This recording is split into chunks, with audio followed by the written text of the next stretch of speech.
Assalamu alaikum and welcome back to The Power of Educating Our Own. This is a podcast hosted by the Clara Muhammad Schools Network. We are a network of approximately 20 schools. Those schools are full-time weekend, which we coined Strong In Schools, and virtual schools. And so those are in a remote format. And so we welcome you back to our podcast where we discuss all things education, but also things uplifting to our families, our children, our community. And so with that, we are proud to have the guest that we're going to have with us tonight, right? So we've been talking about the Founders Week, right? And so last week we were in Founders Week and we were sort of at the tail end of it, right? We were discussing our founders, right? The Honorable Elijah Muhammad, Sister Clara Muhammad, Imam Wafaddin Muhammad. And we know that their birthdays are in October and then that ending weekend into the beginning of November. And so we just thought it was fitting that we continue that conversation where we talk about those things that relate to our founders in our community. And tonight's guests are actually super instrumental in bringing us a book about Sister Clara Muhammad. And so we've seen this book, Mother of the Nation, all through this community. And tonight we want to bring them on to, discuss it, to talk about where it came from, what was the inspiration, how it came to be, and what were the plans for it now that we have the book on our hands. And I'll try to grab a copy and show you on the screen as well. But without further ado, actually, I'm sorry. I went way ahead, right? I'm all over. I love your energy. You're so excited. I'm all over the place. I am your co-host, Sister Marsha Nivens Muhammad. I am here with Quran Shakir. Patricia Salahuddin. Assalamu alaikum. Welcome, everyone. Welcome. And so I did that all out of order. So that was definitely a bloopers, but nonetheless, we have some wonderful guests with us this evening. And we're going to jump right into the conversation. So we'll bring them on and do that. And so we have Imam Earl Al-Amin, we have Imam Abdul Wahid, and we have Sister Judy. Assalamu alaikum, everyone. Alaikum. So talk to us, right? So before we go into the book, right? Because I do want to know sort of like how that came to be, and I know that there were others that were instrumental in being a part of creating this book. But tell us about who you are before we sort of jump into the book. And so I'll start with Sister Judy because that's who I see first on my screen. Assalamu alaikum. Bismillahir Rahmanir Rahim. Sister Judy Musa, Detroit, Michigan. That's where I'm from. My current position with IMAS, the Institute of Muslim American Studies, which is the publisher of Mother of the Nation, story of Sister Clara Muhammad. And my current position is chairman of the board. And we're responsible for publishing the book. And I'll pop right over to Imam Abdul Wahid. Assalamu alaikum. Abdul Wahid, originally from Harlem, New York, but reside now in Durham, North Carolina. I'm a part of the board of IMAS and was a very, very, very dear friend and student of Dr. Zakiya Muhammad. She was my first orientation teacher at Malcolm Shabazz Masjid in 1980. So we were very close. So I'm pleased to be able to promote this, and I am the distributor of the book. Assalamu alaikum. I'm Imam Earl Al-Amin. I'm also a board member of IMAS, and I'm very, very still consider myself a very dear friend of Sister Dr. Zakiya Muhammad, who I'm from Baltimore, and she was from Baltimore. So we shared those roots of being Baltimoreans. And It wasn't many days that went by in the last 5 years of her life that she and I did not talk. And thank you for that. So yeah, and you all mentioned Sister Zakia, right? And so, tell us how you all got started with this book. I know that she was a big part of it. And so tell us, where the idea even came from, right? And how it got going. And then we'll sort of go from there. Assalamu alaikum again. This book had been in the process with Dr. Zakia Muhammad developing this for quite some time. And if you have read the book, in the beginning of it, she talks about they were having a conference, and I think it was Sedalia, and I think it was Sister Lottie, her daughter, began to talk about her mother. And prior to that, Sister Zakia was fascinated with the work that had been done by Sister Claire Muhammad. And then she made the decision that she wanted to write the biography. So I'm going to cut it kind of short, where she had been in contact with Imam Muhammad, and it kind of went back and forth. And then the approval was given to her by Imam Muhammad to write the book. Our involvement in the book was maybe about 2 or 3 years before Dr. Zakia, may Allah have mercy on her soul, passed. She had contacted, I think it was like about 6 or 7 of us, and she sent us the manuscript of the book. And we were supposed to, critique it, and she had prior to that, she had established a document as to how she wanted this book to be distributed and who would be in charge of it. So, we met with her a couple of times, and she passed in 2019. May Allah have mercy on her soul. And there was 4 of us that was left with the assignment to edit the book. Ajib Bilal, may Allah have mercy on his soul. Mario Ahmed, may Allah have mercy on his soul. Was another sister. The name is escaping me. She was Dr. in King. Oakland. Dr. King. Dr. King.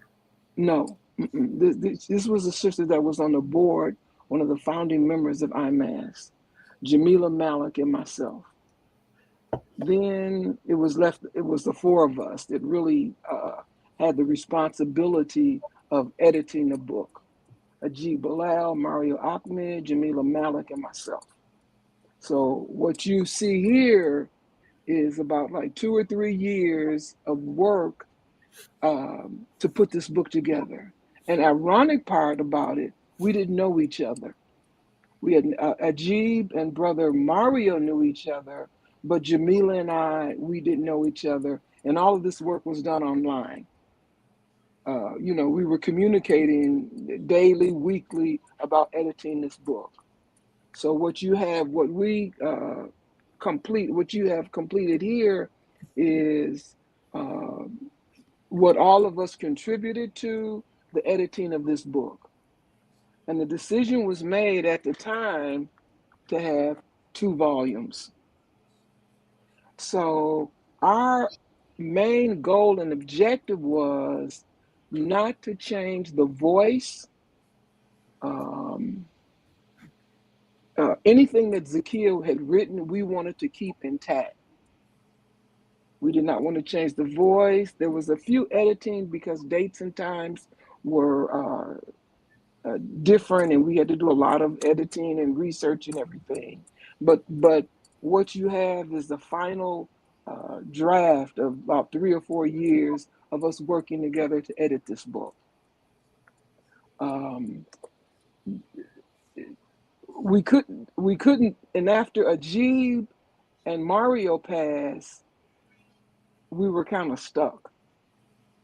And Brother Earl and Brother Abdul, without hesitation, stepped in to help us to distribute the book and get it in the hands of everyone that needed the book.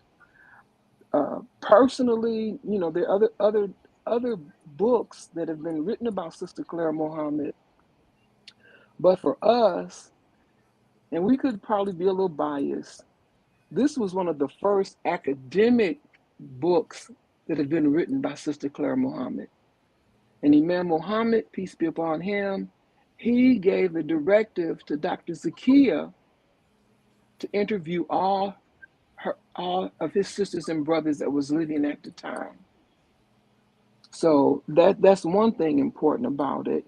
And then the directive for the book was given to uh, the four of us, and we have a document that Zakiya put out that we should be responsible for publishing the book. And that's why IMAS, uh, Institute of Muslim American Studies, with Dr. Zakiya Muhammad founded, we're the publisher of the book. The book is copywritten. So we're doing all the necessary steps to keep the book in its original text in the way it should be. Currently, and I'm going to stop. Currently, we are working to combine the two volumes into one. So inshallah, we'll have that probably ready within another, 5 to 6 months, and that's a labor of love because it's cost, and the sale of the book is basically been within our community. And Brother Abdul Wahid, he's very, very, very, very, very, very, very instrumental in making sure this book gets out in our community. It's not a big profit-making venture. The book, for what it sells for on Amazon, Amazon gets their cut and we get a cut. But it's not a big profit-making venture. But we feel that once it's into one volume, then we can expand the book getting out different universities. And there's so many things that we've talked about. And Brother Earl and Brother Wahid, step in when you can, because I can go. But some of our goals and objectives are this book should be in every university and most high schools, and we want this to be included for African American History Month and for Women's History. For us as Muslims, Claire Muhammad is our Sojourner Truth. She's our Harriet Tubman. And she should have the status that they have throughout American history. Because what she was involved in and how she helped establish who we are now, this book should be a required reading at most universities. And my last point was Brother Abdul that we just left Durham. The brother was there, and he had just slipped my mind. Clara's fruit. He talked about that, and I wanted to make the comment that all of us are Clara's fruit. And maybe we'll get a chance to go into that because it's known now, and I think it's known a lot. Some people know it, but it's known now because of this book. Claire Muhammad introduced Elijah Muhammad to Master Farad Muhammad. And there's other things I can get into. So all of us are standing on, if you came through the Nation of Islam, and if you are part of the what I'll still call it, the African American Muslims, American Muslim mission, you are here. We know nothing happens except by the will of Allah.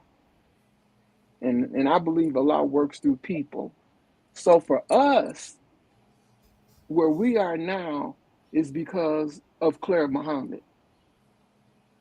And we can talk about Malcolm X, Muhammad Ali, Mr. Farrakhan, Imam Muhammad. But if Allah hadn't have put Sister Clara here to do her work,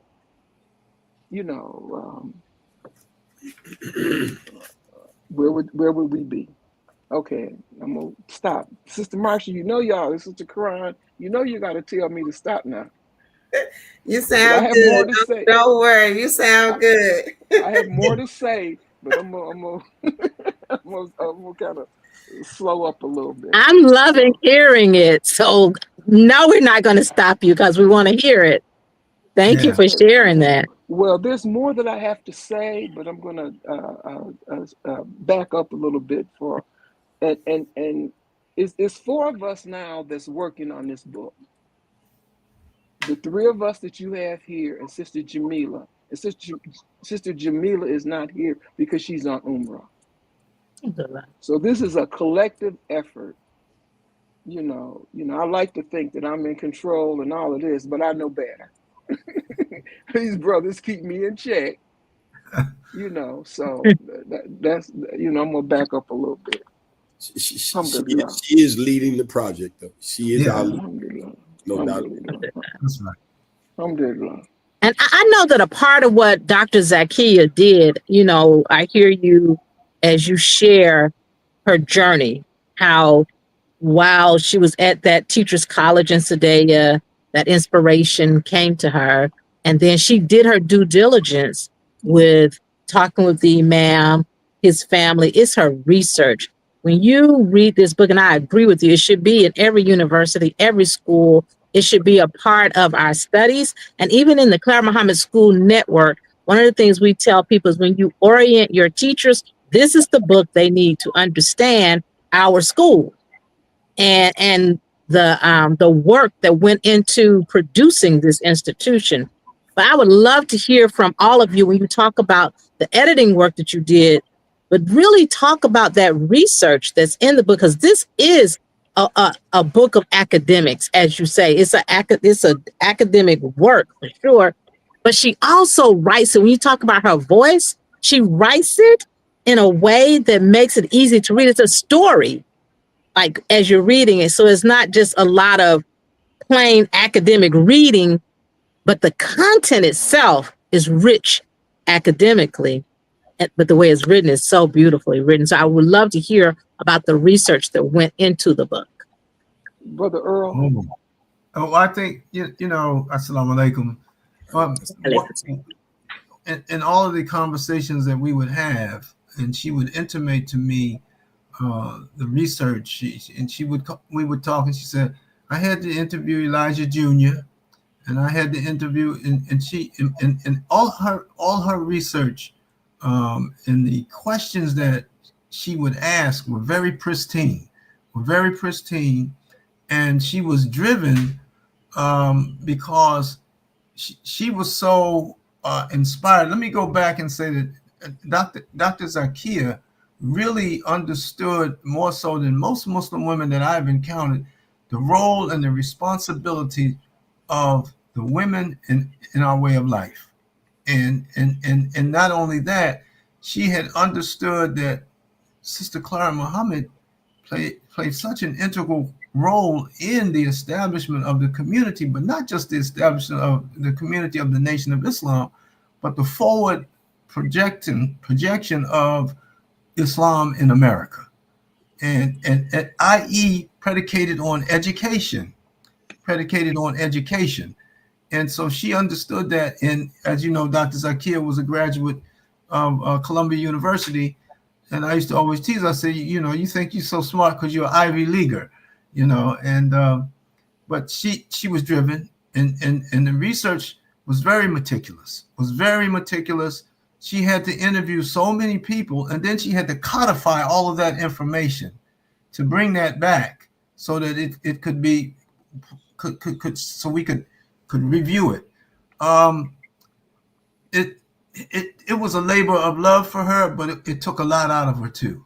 Let me be real. It took a lot out of her to do that. It was like giving birth. That's what we've often talked about. This book she gave birth to this. Yeah. Go ahead, Imam. Go for it.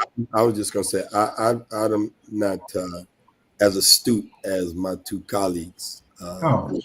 Please, come on. Dr. years work with the book, but just knowing her, like I mentioned, 1980, but it was in 82 when Imam Muhammad spent some time in New York, and he began to assign different people in the community different responsibilities. And she became the directors of education then. Uh, but she was always a wonderful teacher. So I'm not surprised by this work because of her mind and her ability to teach and communicate. She was a very clear communicator. And when she was in California, she would call me sometime because we were pretty close. And she would call me sometime and just talk to me about really encouraging me that we have to do this work. We have to get Imam Muhammad's word out there to the wider public. And she knew that I was working very closely with Dr. Sierra Lincoln before he passed away. So she would encourage me because they knew her as well. And I just want to make this point. I just happened today, Allah willed, I was talking to a professor friend of mine who's at a conference.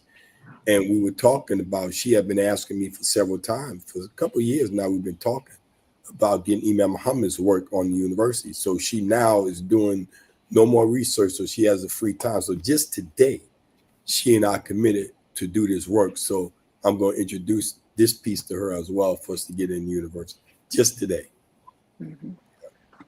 That's great. That's really great. You know, I was thinking about the first book, when the first book was like in circulation for, you know, and everyone was getting their copy, and I got my hands on a copy. I think I read that in, it had to be either 2 or 3 days. Like that weekend, I just kept turning the page and turning the page because it was so interesting to be able to hear the story, right?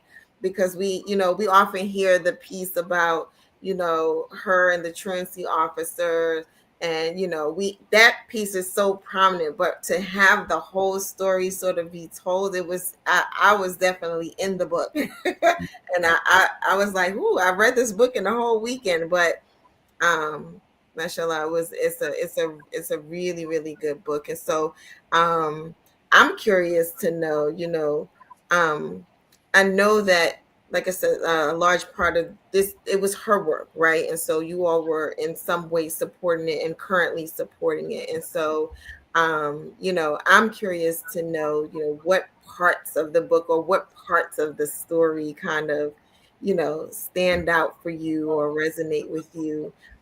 Again, we are in this space where we are remembering the founders and remembering the journey, and really highlighting it for our children in our schools. So we celebrate things like Founders Week in our schools. Some of the schools do that, and more, we're encouraging other schools to be a part of that. And they're learning this story. I know for our weekend school in Newark, we did play the Clara's Fruit video for them. And so as they're learning more and more of the story, um, they're finding a pride in it. And so I'm just curious to know from you all, sort of what pieces of the story, you know, stand out for you, or significant or interesting to you. Do you have any favorites? A lot of this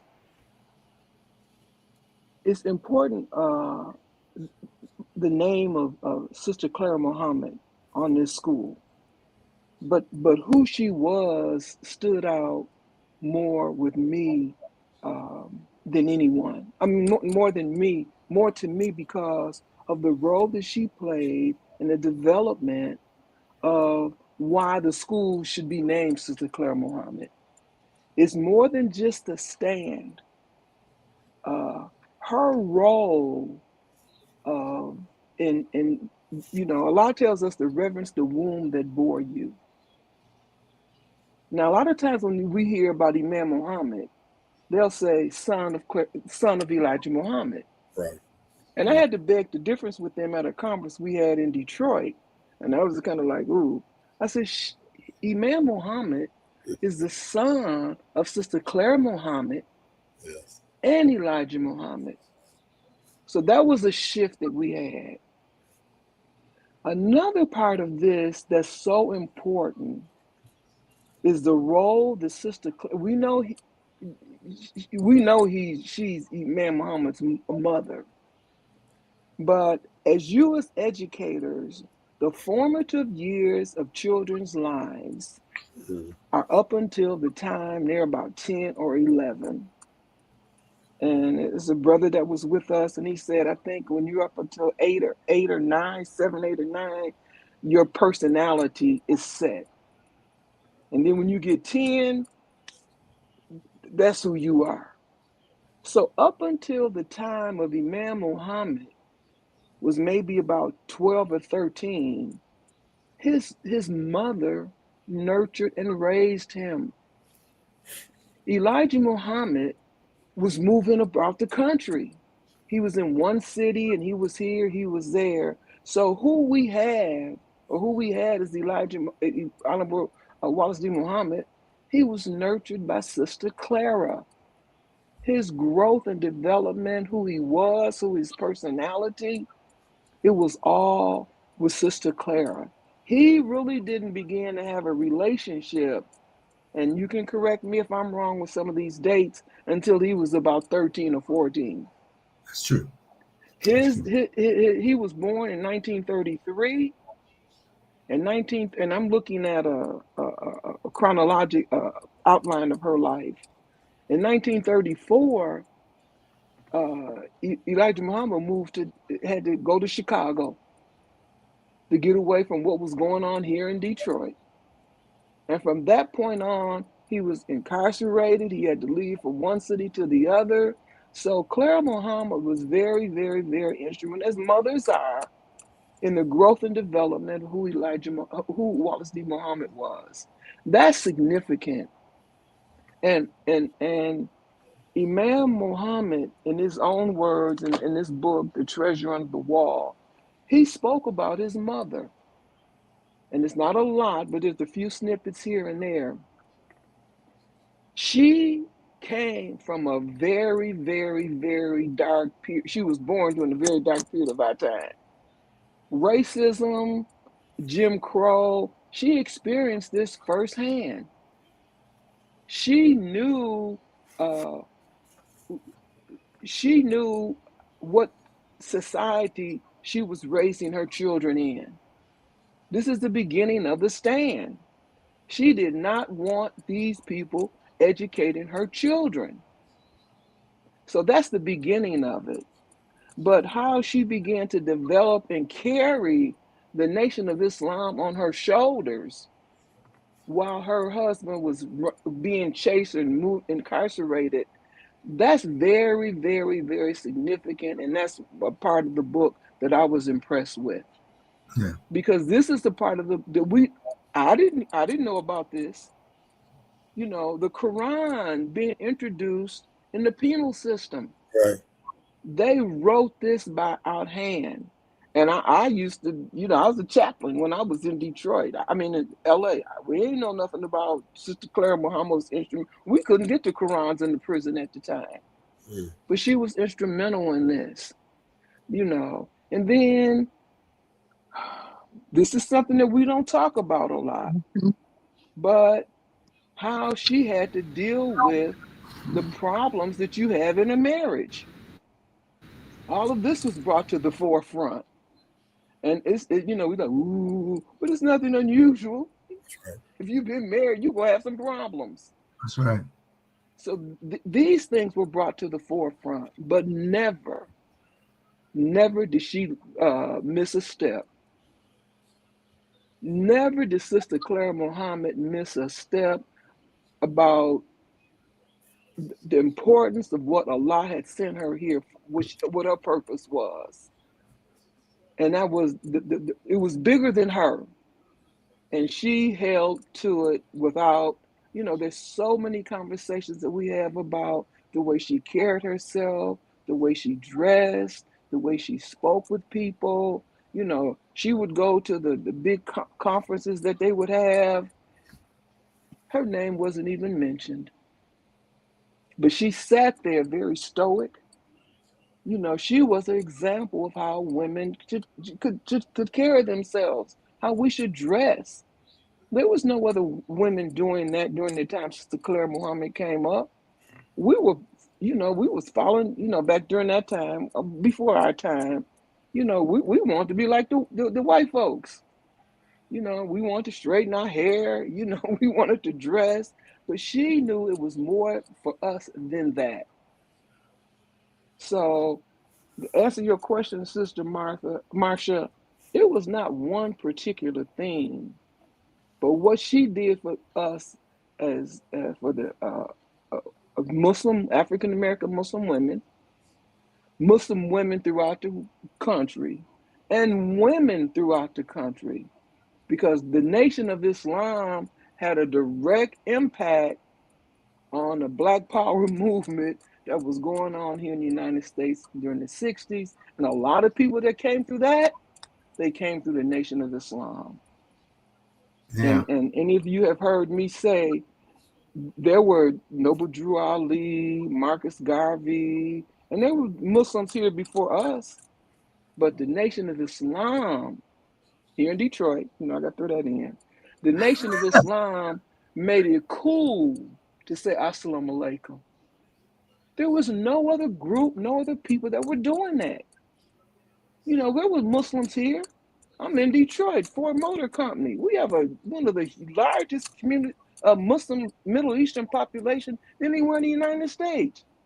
They work for the Ford Motor Company.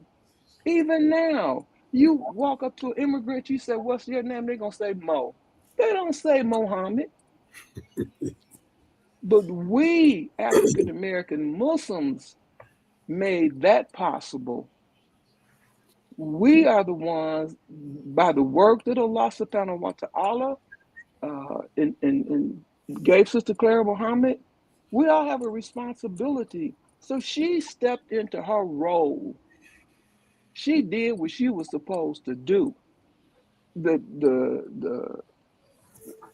trouble that she had with her children, the trouble that she had in a marriage. We all know that, it was polygamy and different things like that. Ain't nothing new for us, but she stood the test of time. So this is why the education that she stressed for her children, she educated her sons. She was the foundation for Imam Wafdi Muhammad. So this is why our schools should be named Sister Claire Muhammad School.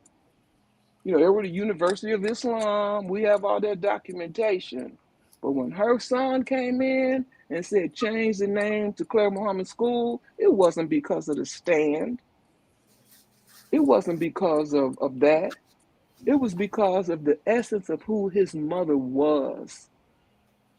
And that's why our schools should be named Sister Claire Muhammad Schools.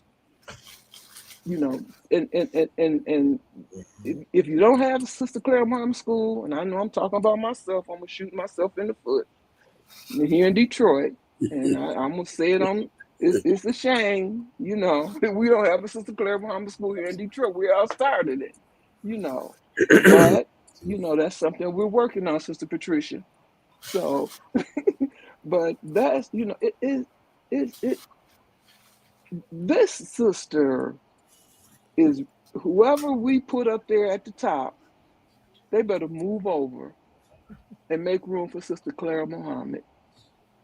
You made a good point, Sister Judy, when you talked about how Dr. Zakia gives you the historical perspective.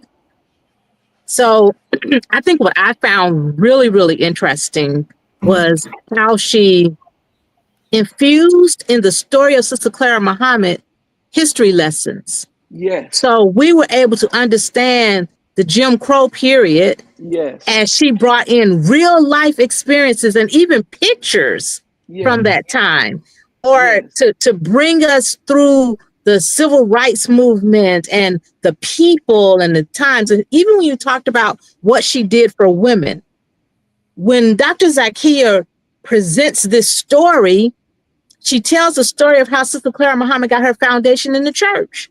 Yes. And then she brings you through the history and tells you then of how Sister Clara Muhammad infused her foundational learnings into the formation of the Muslim girls training. Yeah. And it's amazing. It's amazing the way that Dr. Zakiya does that. So, and I'm saying this because I want our audience to know that this is not an ordinary book. And it is definitely a good read for those who want to know deeper knowledge and deeper understanding about the person and history itself. So, you know, we're saying we should use it for Black History Month, Women's History Month, but I think history classes can use this too, just to teach about their time. So, and I know our brothers wanted to share some of the impact that the research had on them, some of your most impactful stories. So I'm going to pause to give you also an opportunity to talk about the impactful stories that you found in the reading of the book. Well, for me, it was the whole book, to be candid with you, from a historical perspective. But you just, Sister Quran, you just hit something that I had written a note down, and it said, and I said MGT. And I think the Muslim girls training was very important, because the training that she had already been introduced to was like, you know, back when I was a little younger, they used to have what they call finishing schools in the African American community, and the girls were taught how to set the table, how to cook, how to do all of those things that were so relevant to being a mother and a woman. And so she was able to infuse that. Really, it was a curriculum. It was a curriculum. If you studied MGT classes, it was a curriculum. And what she was able to do was to infuse that in the community. What that ultimately did for the community, what most people don't realize, yes, the brothers, the minister was out front, the captain was out front. But one of the things that Imam Muhammad always stressed was that the unseen is stronger than the seen, and that the unseen was Clara Muhammad. And she was stronger than the seen, because what she was able to do was to give the community a foundation. And the foundation really was predicated on the growth and the development of the sisters, and the sisters growing and developing the children. So that via education. So that, to me, it was awesome how she was able to do that, and with a limited, what we would say, education, but we understand where she was coming from in Georgia. And what was also interesting to me was that, despite the family really didn't want her to marry the Honorable Elijah Muhammad, because it was a class system that she was marrying down. You know what I mean? So all of those things. So that mindset was there, and even in Jim Crow South, our people still were holding on to some of this class stuff all then. So it was very, very interesting to me. And from what the Imam had told me, was that she was the one that was very, very influential in having his brother Akbar, to go and study in Egypt. She was very influential in doing that. And so, I mean, the first African American Muslim to graduate from Al Azhar. So, and that is the Imam's brother. So, all of that influence, but the unseen is stronger than the seen. If I could add to what Imam Earl just said, what stood out for me in the book was Sister Clara Muhammad's. All throughout her life, you could see a person that was strong in faith, very principled person, was unshakable in her faith, and it demonstrates itself throughout. When you go back to the truant officer coming to the house, and she making that statement, that was strength. That's inner strength. She demonstrated inner strength. When you think about her carrying the Honorable Elijah Muhammad off the street as a drunk, and the Imam, she was able to put him on her back and thump him on the bed. And the Imam, I heard him talk about how she was able to carry 100-pound bag up the steps by herself. He said he was too young to help her, but she was. So I'm talking about inner strength that she demonstrated, strong faith. And then I said earlier before we started the program that something special is happening with us as a group, and sometimes we don't recognize it. But when you think about, for example, Sister Clyde Muhammad was only able to go to the 7th grade, that number 7. Elijah Muhammad went to the 3rd grade, that number 3. And you add that 7 and 3 together, you got 10. And then Elijah Muhammad, when he came into, first time he went to see Mr. Farad, and he gave charity, he gave 10 cents. All those are signs. You know, and the Imam taught us very clearly about signs, but the Imam would always talk a lot about his mother. And I think one of the things stood out to me too, we mentioned about prison and getting the Qurans in prison. See, these are things that we need to really highlight. And then what did Elijah Muhammad give Sister Clara Muhammad from the Quran to read to the Imam at an early age? Surah Luqman, verses 13 through 15. And what do those say? If your parents try to get you to worship other than God, don't do that. That was powerful stuff then. So that tells you really what the intent was for this community from the very beginning, you know. But I saw her strength, her support for her husband was unshakable support for Elijah Muhammad. And Sister Judy makes an excellent point, and we all need to get accustomed to doing this ourselves. He is the son of Clara and Elijah. We really need it. That's very important. That's very important. Assalamualaikum.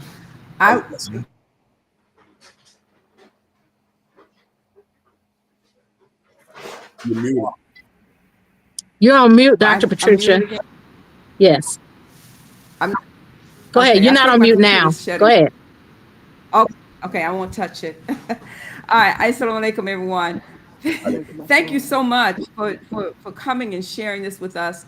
And it's so wonderful to hear from you, who just has your fingers in everything in the publication of this book and making sure it happened for us. One of the things that you said earlier about Sister Clara Muhammad and how her influence was with the women. But as I was reading that book, I noticed that she was influenced throughout. Like, it wasn't just the women. When the men were in prison, when Elijah Muhammad was in prison, and other men were in prison, she was the one that was telling people what to do. She was the one that was helping and getting information from Elijah Muhammad and giving it to the leaders at that time. And when she didn't get information directly, she was giving directions. She knew what to do for everybody, and that was just so amazing. That's the kind of person that she was. And from this book, I was like you, Sister Marsha. I don't read books fast, but that one I couldn't put that one down. I would definitely read. I was reading that book, and it took me just a few days to finish that book. And it is the way the story flows. She tells the story, and it's supported. It's academic in the sense that she supports it. I mean, you know when you hear other people tell stuff, okay, you're wondering, where did you get that from? Is that really true? No, there was no question with Dr. Zakia's book. No question. Even though it's very readable and it's very easy to read, you definitely know that whatever she's telling you is supported, and she has it backed up with lots of not just one, but more than one way of supporting what she has to say. So that book's exciting. The book should be in every class, every school, every Sister Clara Muhammad school.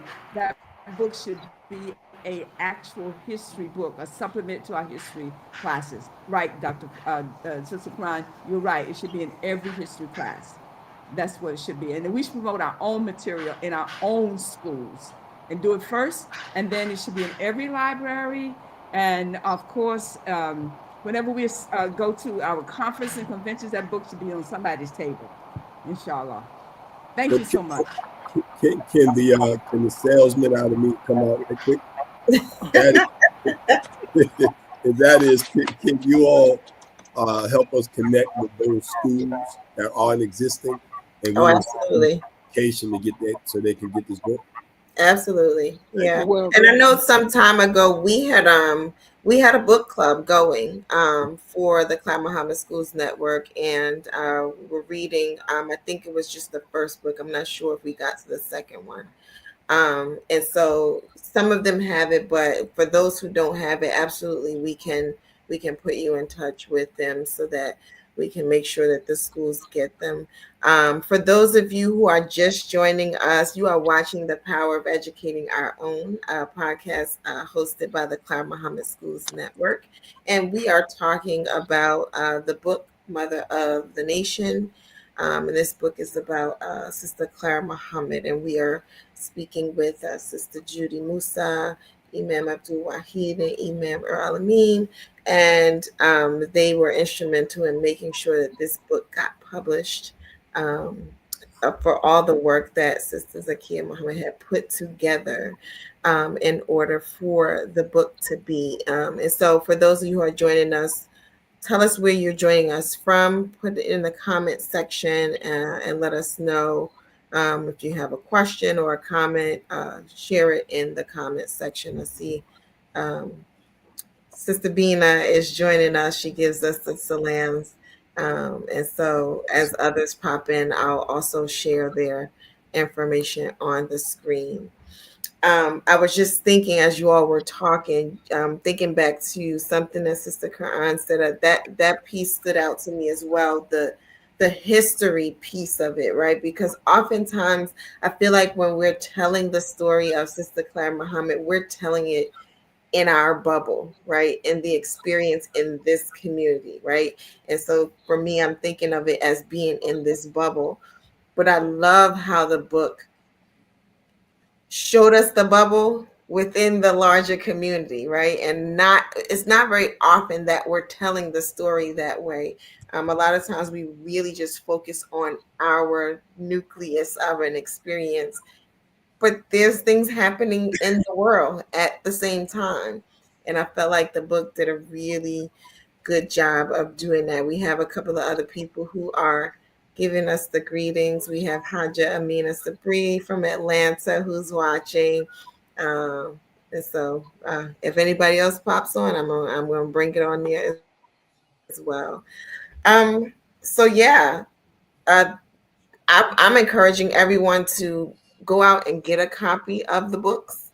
Talk to us a little bit about is it a foundation, the organization that manages the book? And forgive me, I don't remember I'm gonna mess up the acronym, but IMS, right? Is it that's it? Okay.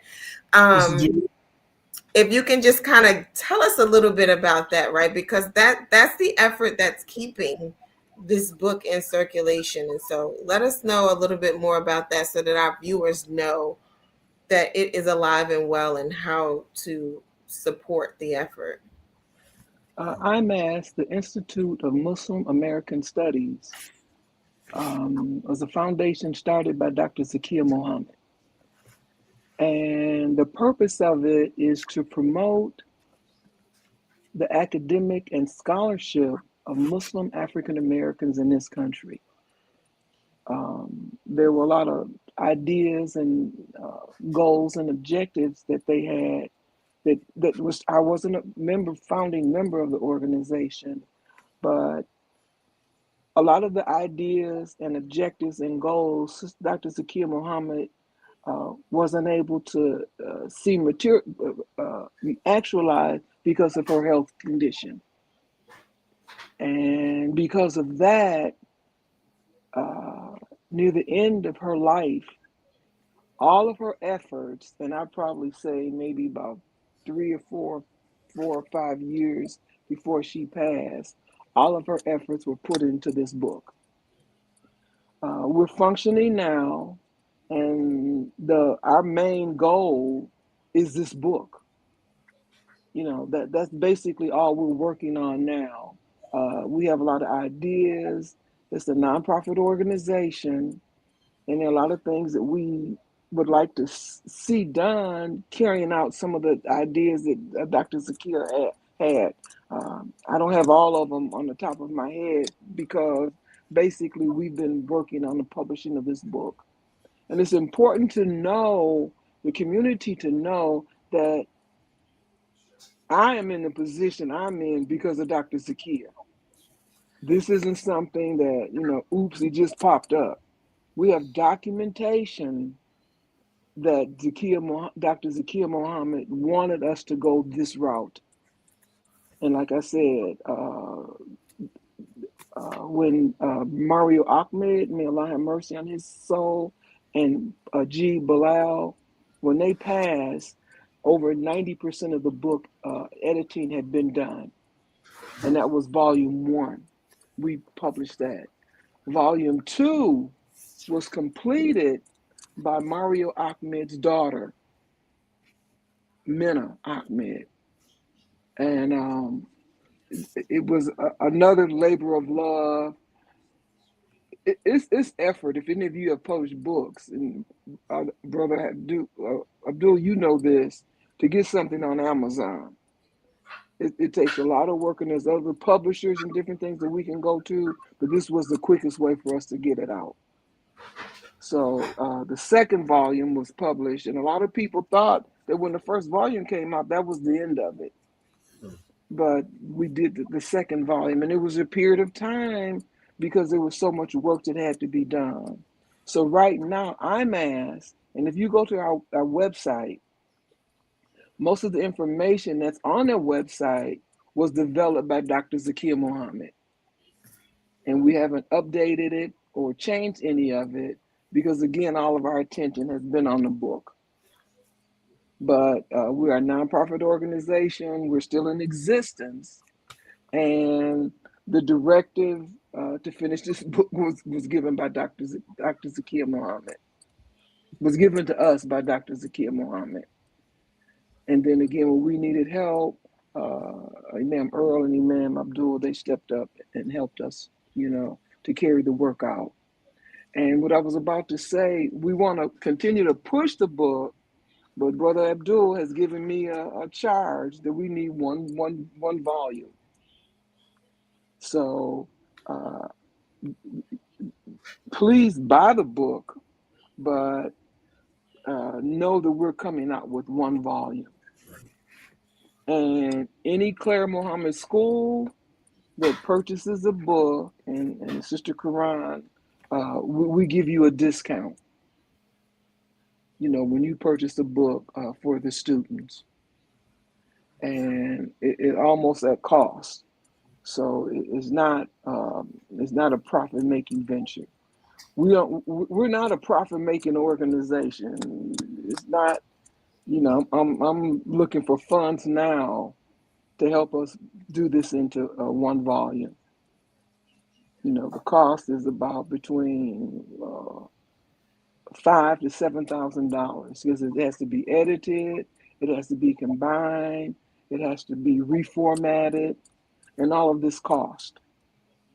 And so we did one launch good when we first started the book, but there's no funding and no resources that we have other than us basically coming out of our pocket to have this book published. So we could we want to do another fundraise, launch good, but funds are needed to have this book done. And then once we get that one volume, then there's other things that IMAS can go on and do on some of the. We have all type of scholars in our community that are writing books that we need to help publish and get them out. We have scholars that go around speaking, and they have other organizations that sponsor them. And these are some of the things that we wanted to do at IMAS, Institute of Muslim American Studies. And Dr. Zakia Muhammad was a scholar. There's no two ifs, ands, and buts about that. This sister was a scholar. And before she passed, I had the opportunity to go back to California and visit with her. I thought I was walking into a library. I mean, books, and unfortunately, we have intellectual rights, but we don't have a lot of the information that that she had done made available to us. And it mattered and it didn't matter because the most important work that she had done was this book, and we have access to that. So, And that was about to be my next question, was what happened with all of her books? I know she was a walking library, but she had a library in her home, and she had all of the research, the papers, the cassette tapes and videos that she had made from her interviews. And I was wondering what happened with all of that, because we're looking at this idea of we have to become archivists also in our community. um, it was a lot going on when Dr. Zakia passed. Um, I don't want to get into a lot of the personal things that was going on, but um, we need to take care of our business right now, because when we pass, if we don't have a proper documentation as to what we want to happen with our possessions, intellectual property, books and stuff, it's up for grabs. And that's not putting pointing a finger at anyone. I'm in Detroit. Ajib was in Albania. Albania. Mario Ahmed was in DC. Jamila was in DC. So there was no way that we could get there and take possession of different things. So Yeah. again, it was troublesome, but we got the book. We had the manuscript. She had sent the manuscript to about 6 or 7 people, the original manuscript that she had written, and we still are in possession of that. So all the other things that she had done, and I have a few cassettes, tapes. We would have her. As you know, I was with International League of Muslim Women in California. Every time we had a conference, who was there? Dr. Zakir Muhammad. So we have tapes of her speaking. The last speech that she gave was here in Detroit, and we have that on tape. So those different things like that can be shared throughout the community. But the actual book, um, we have copywritten. We went through the Library of Congress. It cost us quite a bit of money, but we have a copyright on books, on the book. So we're not worried about that. Anytime any information about the book, people want to use it and whatever, it has to come through our mass. And believe me, Brother Earl and Brother Abdul, they ain't letting nothing slip through. So, I mean, I'm doing the talking, but believe me, if it's something that goes awry, they're on it, Yeah. because their knowledge, their abilities, and books, imam, so it's well protected.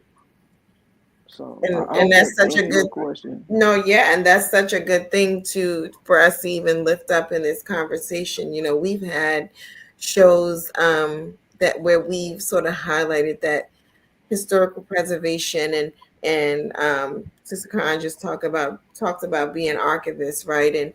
And doing it in a way where we're able to really have a secure ownership of the things that we experience as a community, but also what we're putting out into the public space. And so we appreciate you all for the work that you've done to bring this book to the light and keep it in front of us, and bring volume 2. And now we're going to be looking forward to seeing it all in one volume, right? Yeah. And so we're grateful to the work you have done, because Sister Claire Muhammad's story is it's just so inspirational. I said earlier, we all sort of know about the interaction with the truancy officers, and then there are all these other stories and layers to her story that we learn in the book that maybe everyone doesn't know, right? And then it gives you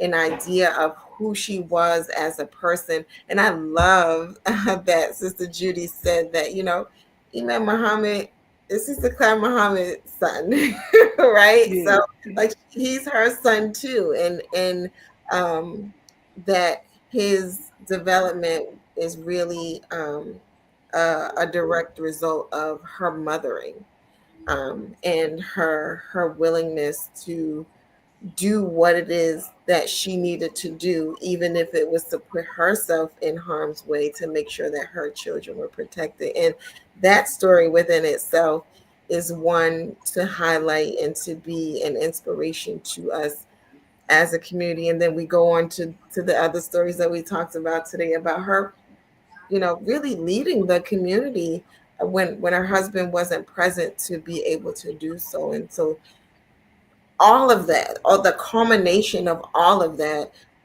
we find in the book, but we also experience in the community and in the development of our Clara Muhammad schools and what they were intended to be. And so as we work together to strengthen the schools, revive the schools, start new schools, all of those intentions, that's the spirit in which we, want to move forward with making those things happen. And so I just want to say I appreciate you all for the work that you all have done to make it happen. I'm just gonna look in the comment section just to see if I While you're doing that, and we want to thank you, Yes.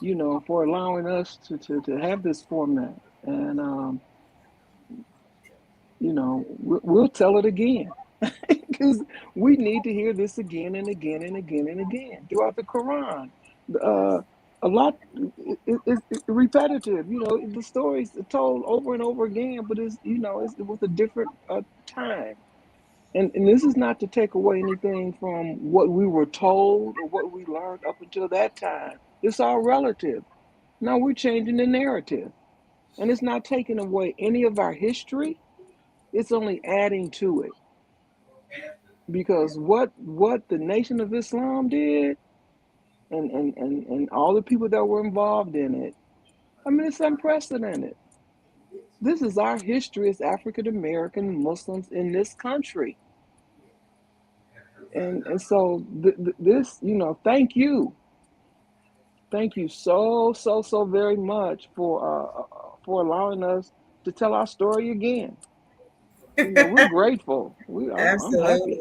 happy. If I could suggest something that because it's pretty evident that our history as a community has been purposely trying to be eclipsed by others. Mm, When you even think about African American History Month, uh, we as a community, our leaders don't get any attention from the outside of us. And I don't think we do enough. So I'm suggesting that we do something. African American History Month, we not the only time, but let's highlight them. Imam W.D. Muhammad, Sister Clara, and Elijah Muhammad. We should highlight them. And one of the things when we had our 50th anniversary celebration, we had the we had already had the intent to have recognition to Imam Muhammad and Sister Clara, but we said we can't have this weekend and not include the Honorable Elijah Muhammad. So I think that should be our thinking because they come together. And I think that's important for us because and I know a lot of us we try to escape that history because we afraid of the perception that other people have about what was and what it wasn't Islam. Forget that. We can handle that argument. I think it's important for us to put ourselves out in the public during that time African American History Month. So I'm recommending to us that we consider some days of that month that we make it big deal days. You know, whether it's the second, the third, and the fourth. I'm Elijah Muhammad Day, Imam W. Muhammad Day, Sister Muhammad Day in African American History Month. Because they don't do it for us. You look at the calendars don't do it. There's so much to try to eclipse us. Elijah Muhammad was known as the most powerful black man in America. In America. In America. And they try to eclipse that like it didn't happen. And they try to, we love Malcolm. And Malcolm wasn't Malcolm until he met Elijah Muhammad. That's right. So I think we have to change. Somebody just said the narrative. We have to change the narrative. And we have to do it very aggressively too, as a community. But I think it's important that we do that.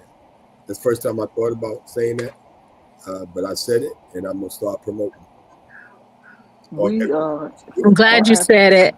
I'm glad you said it because also the other thing that, since we're putting out these things, we have to also look at the fact that since we're celebrating Sister Clara Muhammad right now, we're talking about her and the Clara Muhammad schools that she started in 1933. We're at 2026, basically, because we're at the end of 2025. We're just a few years away from it being 100 years. Yeah. What are we going to do to celebrate that 100 years of courage, 100 years of vision coming real to us? So that's the other thing. We also need to look at the centennial of this and get our whole country celebrating it. Absolutely, and I've heard some conversations about what 100-year celebration can look like. So I don't know what it'll wind up being, but I think we should just all keep our eyes and ears open for what that can become because I've been hearing it in circles, and it's exciting to know that the possibility of what that could look like. And so as we wind down, go ahead, Dr. Patricia. You're on mute though, I think. No, you're not. Go ahead. Okay, I have an idea for 100 years. How about some more schools named Clara Muhammad School? That's what we can do. We can open up more schools. Open up a school in every major city that we have. We have Washington, D.C., we have Miami, we have New York, we have all of these places, these large cities.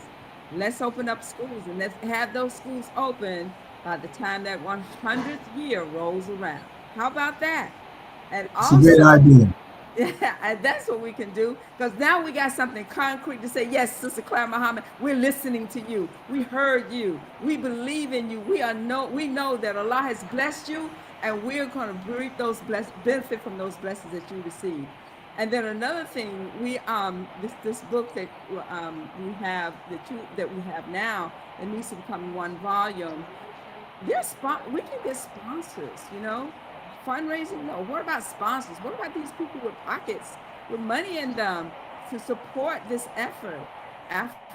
People in our community that could possibly support this effort. We need to look into getting sponsors for our project, especially this particular project. Those are my suggestions. Thank you. Thank you.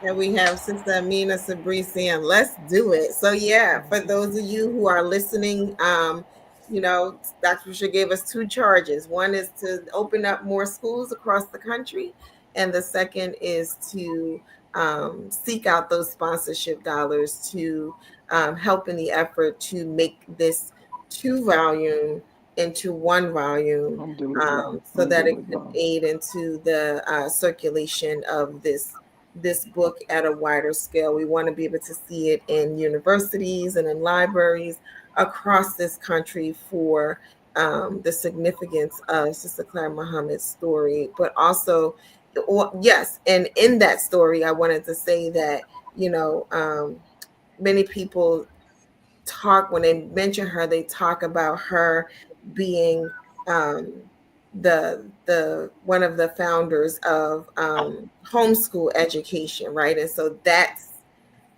something to be acknowledged as well, as we have a conversation about her and about the work that happened as a result of what she did in that homeschool format being formed, right? That private school in the home, and as a means to protect our children from influences that we would prefer that they not encounter. And so, those two charges are out there. So if you're hearing me, just know that you have been charged with it too. And we are to the point where we're winding down this conversation. So I will give our guests one last word, if there's anything that you wanted to share with us before we end this conversation. If you're interested in helping to support us to get this into one volume, contact Sister Karan, Sister Patricia, Sister Marcia, and they'll be in touch with us. And you're donating to a nonprofit organization. So and we need the help from our community. So whatever amount that you're able to donate or provide, we'll be thankful for that. And just an example of what you're talking about, we did this pamphlet for Muslim African American History Month in February of 2024. And it's just a little book, and it says the Muhammad family. Nice. Talks about, it has a picture of Elijah Muhammad, Sister Claire Muhammad, and Wallace D. Muhammad, Imam Muhammad. And it's just some information that we basically gathered online. And we just put it together. I can make copies of it and send it to you, or you can do it yourself. And this is what we passed out during African American History Month. Wonderful. Basically, the Muhammad family. That's what we're talking about. And it just talks about, it's a timeline of their history. And I also have a timeline here that I'm going to share with you all about Sister Claire Muhammad. I'll make sure that you all get that. And thank you. Thank you again for having us. We're so grateful. Alhamdulillah. We're extremely grateful. Yeah, that's all I want to say is thank you all. And you all keep up your good work. Yeah. Because we need voices like y'all out there. So thank you so much. Yeah. I have to say thank you so much. And we always look forward to you all bringing us back on so we can tell the story of probably one of the greatest story in American history. So we like to work with you all. Thank you so much. Thank you. And so this has been another episode of The Power of Educating Our Own. Again, this is a podcast that is hosted by the Claire Muhammad Schools Network. We are here every Sunday, 7 p.m. Eastern Standard Time. And we invite you to join us back next Sunday as we continue conversations centered around the Founders Week. We're sort of extending that conversation throughout the month of November as we recognize and acknowledge the founders of this community. And with that, I bid you adieu. Assalamu alaikum. That is, may God's peace be upon you. And until next time, peace. Assalamu alaikum. Walaikum assalam. Alhamdulillah. Now, in concluding this, when the slave traders and the black traders of Africa, different, traitors, when the slave traders and the traitors of Africa called themselves Muslims, were fighting each other and carrying on and weakening their people over there so that the white traders come in there and get us, take us on slave ships and bring us here. Now, all right? Yeah. So now, when all that happened, what you think was happening to our human soul? Let me tell you, God has given me an eye to see into the very abstract form of the human being by my study of the Quran.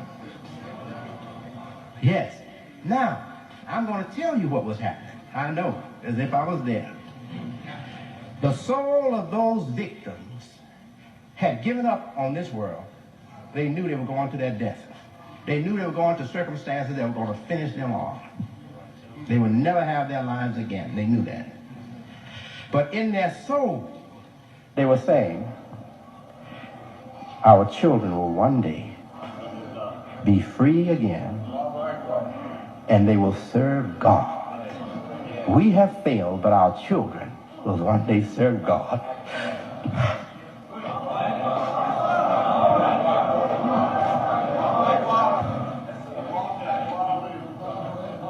And now their prayer that they prayed in the deep recesses of their soul has come true.